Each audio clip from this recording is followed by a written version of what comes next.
What's up, everybody? What's up, everybody? Well, here's the 2000 Silverado. I think a rat chewed up all this wiring and harness and the loom. And here's what it is now.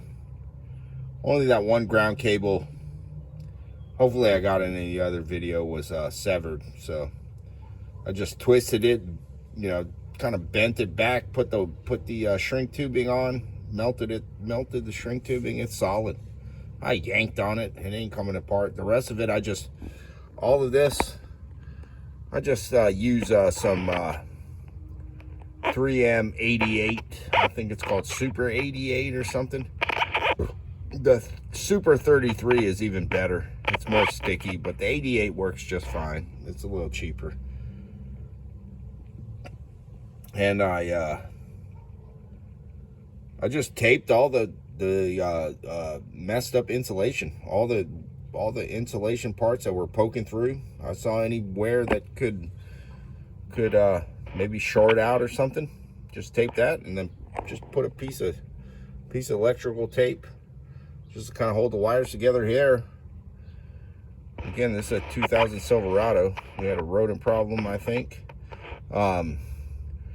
One of the oldest guy that I work with doing surfboards with, he's a top-notch engineer, and he makes surfboards. Just one of the best surfboard makers I've ever met in my life. He's about let's see, I'm 48. I think he's in his mid 60s at this point, if I'm not mistaken. He's just phenomenal, knowledgeable. I did not know, but he said that they make some of this loom and insulation with soy product. So the rats kind of go for it, and if it's not enough, then they kind of move on. If they like it, they keep eating it.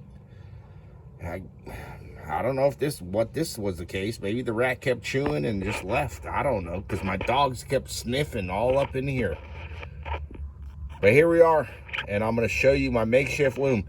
This whole video is all about doing makeshift repairs. If you have to do repairs on the fly, emergency, if you're doing it for a customer, do it right, do it good, do it right, professional, get all the proper stuff.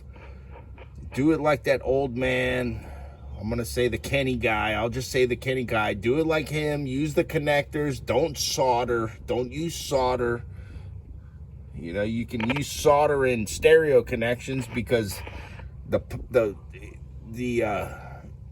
if you do it properly, see, I use solder just to tack, just to kind of hold the wires together. I don't like just sop it in solder.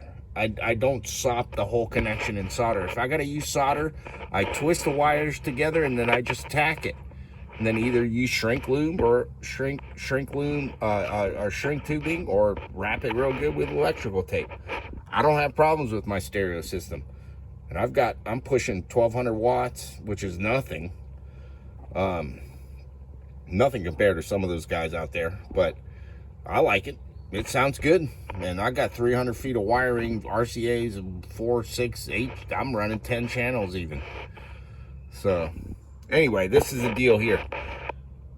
Watch this makeshift wiring loom I'm going to put on here, because you can't just leave it like this. Do not leave it just like this. And don't wrap it with a whole bunch more duct tape and electrical tape and blah, blah, blah. Don't do that. Do not. You got to put some sort of loom over this. Something. Makeshift. Make some sort of shift loom. I was walking over my whole property, looking in the garage, looking all through the garage and whatever, looking for something. I don't care if it's a piece of freaking old garden hose or something. Put some sort of loom over this to protect it further. Don't just leave it like this. And you will see the loom, the makeshift loom I'm going to do on the fly. This is a backyard repair. That's why I call myself High Rev 90 Home Mechanic. I'm not a shop mechanic. I'm a home mechanic. I do good work at times. Do good work on my own cars, and I can do it for anybody else. I can do it proper, but sometimes you just got to makeshift stuff and keep it going. You got to do it on the fly and just get the emergency done. Anyway, watch this loom I do for you guys. Watch this. I'll be back. Take care.